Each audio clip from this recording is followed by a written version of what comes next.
ಎಂಬಂತೆ ಪದ ಹಾಡದೆ ಕಲ್ಲ ಬೀಸಿದರೆ ತಿರುಗುತ್ತಿರಲಿಲ್ಲ ಕಲ್ಲು. ಸುಮಾರು 255 ನೃತ್ಯ ಕಲೆಗಳು, 55 ಪದಗಳು, 5 ಮಹಾಕಾವ್ಯಗಳು, 78 ಖಂಡಕಾವ್ಯಗಳು ಕರ್ನಾಟಕದಲ್ಲಿ ಜಿ ಶಂಪ ಅವರ ಕಾಲದಲ್ಲಿ ದಾಖಲಾಗಿತ್ತು. ಇಡೀ ವಿಶ್ವದಲ್ಲಿ ಮೊದಲನೇ ಸಾಹಿತ್ಯ ಅಂದರೆ ಜಾನಪದ ಸಾಹಿತ್ಯ ಅಂತ ಹೇಳಲಿಕ್ಕೆ ಹೆಮ್ಮೆ ಅನ್ಸುತ್ತೆ. ಯಾಕಂದರೆ ಜರ್ಮನ್ ಗ್ರೀಕ್ ದೇಶದವ್ರು ನಮಗೆ ಫೋಕ್ ಮತ್ತು ಫೋಕ್ಲೋರ್ ಅನ್ನೋ ಪದ ಕೊಟ್ಟರೆ ನಮಗೆ ನಮ್ಮ ರಾಜ್ಯದಲ್ಲಿ ನಾಮಾನಾಯಕರು ಜನಪದ ಮತ್ತು ಜಾನಪದ ಅಂತ ಕೊಟ್ಟರು. ಇಡೀ ವಿಶ್ವದಲ್ಲೇ ಏಕೈಕ ವಿಶ್ವವಿದ್ಯಾಲಯ ನಮ್ಮ ಭಾರತದಲ್ಲಿ ಜನಪದ ವಿಶ್ವವಿದ್ಯಾಲಯ ಇದ್ರೂ ಸಹ ನಾವು ಇವತ್ತು ಸಹ ಜನಪದ ಕಲಾವಿದರಿಗೆ ಏನು ಮುಟ್ಟಿಸ್ಬೇಕು ಅದು ಮುಟ್ಟಿಸ್ಲಿಕ್ಕೆ ಸರ್ಕಾರಗಳ ಕಡೆಯಿಂದ ಆಗ್ತಾ ಇಲ್ಲ. ಕೇವಲ 10% ಕಲಾವಿದರಿಗೆ ಮಾತ್ರ ಮಾಶಾಸನ ಸಿಗ್ತಾ ಇದೆ. ಇದು ದೊಡ್ಡ ದುರಂತ.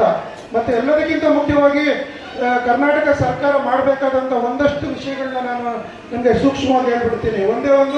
ಮೊದಲನೇದು, ಪಕ್ಕದ ತೆಲಂಗಾಣ ರಾಜ್ಯದಲ್ಲಿ 10,000 ರೂಪಾಯಿ ಮಾಶಾಸನ ಇದೆ, ನಮ್ಮ ರಾಜ್ಯದಲ್ಲಿ 2,500 ರೂಪಾಯಿ ಮಾಶಾಸನ ಇದೆ. ದಯವಿಟ್ಟು ಸರ್ಕಾರ ಕನಿಷ್ಠ ಅದನ್ನು 5,000 ರೂಪಾಯಿಯನ್ನು ಕಲಾವಿದರು ಮಾಡಬೇಕು ಅನ್ನೋದು ಮೊದಲನೇದು. ಎರಡನೇದು, ಕಲಾವಿದರ ವಯೋಮಿತಿನ 60 ವರ್ಷಕ್ಕೆ ಮಾಡಿದ್ದಾರೆ. 60 ವರ್ಷ ಬದುಕ್ತಾ ಇಲ್ಲ ಕಲಾವಿದರು. ಕನಿಷ್ಠ ಅದು 45 ವರ್ಷಕ್ಕೆ ಇಳಿಸ್ಬೇಕು ಅಂತ ಸರ್ಕಾರಕ್ಕೆ ಎರಡನೇ ಒಂದು ಬೇಡಿಕೆ ಇಡ್ತಾ ಇದ್ದೀನಿ. ಮೂರನೇದು, ಎಲ್ಲ ಏನು ಕೆಲಸ ಮಾಡಿದ್ರು ಅವ್ರಿಗೊಂದು PF ಅದು ಇದು ಎಲ್ಲ ಇರ್ತದೆ, ಮತ್ತು ಅವ್ರಿಗೊಂದು ಐಡೆಂಟಿ ಕಾರ್ಡ್ ಕೊಡ್ತಾರೆ. ಜನಪದ ಕಲಾವಿದರಿಗೆ ಯಾವ ಐಡೆಂಟಿ ಕಾರ್ಡು ಇಲ್ಲ, ಏನೂ ಕೊಡ್ತಾ ಇಲ್ಲ. ಇತ್ತೀಚೆಗೆ ಕನ್ನಡ ಮತ್ತು ಸಂಸ್ಕೃತಿ ಇಲಾಖೆ 1,000-2,000 ಕಲಾವಿದರಿಗೆ ಅಷ್ಟು ಐಡೆಂಟಿ ಕಾರ್ಡ್ ಕೊಟ್ಟು ಸುಮ್ಮನಾದರು. ಸರ್ಕಾರ ಕನಿಷ್ಠ ಕಲಾವಿದರಿಗೆ ಐಡೆಂಟಿ ಕಾರ್ಡ್ ಕೊಡೋದ್ರ ಜೊತೆಗೆ ಅವರಿಗೆ ಜೀವ ವಿಮಾ ಯೋಜನೆಗೆ ಅವಕಾಶ ಮಾಡಿಕೊಡ್ಬೇಕು. ನಾಲ್ಕನೇದೇನಪ್ಪ ಅಂದರೆ, ಕಲಾವಿದರನ್ನ ಕೇವಲ ಈ ಆಚೆ ಅಂಗಡಿ ಓಪನಿಂಗ್ ಅಂಥದಕ್ಕಿಂತ ಬಳಸಬೇಡಿ. ಕಲೆ ಮತ್ತು ಕಲಾವಿದರ ಗೌರವ ಕೊಡ್ತಕ್ಕಂಥ ಒಂದು ಕೆಲಸ ಆಗಬೇಕಾಗಿದೆ. ಸರ್ಕಾರ ಶಿಷ್ಟ ಕಲಾವಿದರಿಗೆ ಕೊಡ್ತಕ್ಕಂಥ ಎಲ್ಲ ಮಾನ್ಯತೆಯೂ ನಮ್ಮ ಜನಪದ ಕಲಾವಿದರು ನೀಡಬೇಕಾಗಿದೆ.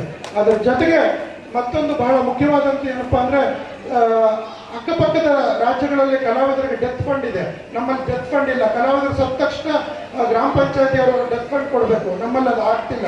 ಅದೊಂದು ಆಗಬೇಕಾಗಿದೆ. ಕಲಾವಿದರು ಸತ್ತ ತಕ್ಷಣ ಸ್ಥಳೀಯ ಗ್ರಾಮ ಪಂಚಾಯತಿ ಅವರಿಗೆ ಡೆತ್ ಫಂಡ್ ಕೊಡ್ತಕ್ಕಂಥ ಒಂದು ಕೆಲಸವೂ ಆಗಬೇಕಿದೆ.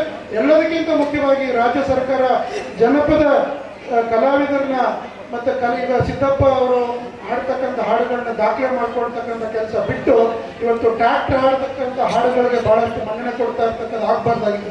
ಅಂಥವ್ರಿಗೆ ಪ್ರಶಸ್ತಿಗಳು, ಅಕಾಡೆಮಿ ಪ್ರಶಸ್ತಿಗಳೆಲ್ಲ ಕೊಡ್ತಾ ಇದ್ದಾರೆ. ಅದು ಆಗಬಾರ್ದು. ಮೂಲ ಕಲಾವಿದರು ಮಾತ್ರ ಅದನ್ನು ಹುಡುಕಿ ಎತ್ತಿ ತೆಗೆದು ಸರ್ಕಾರ ಕೊಡ್ತಕ್ಕಂಥ ಒಂದು ಸಮಿತಿಗಳ ರಚನೆ ಆಗಬೇಕಾಗಿದೆ.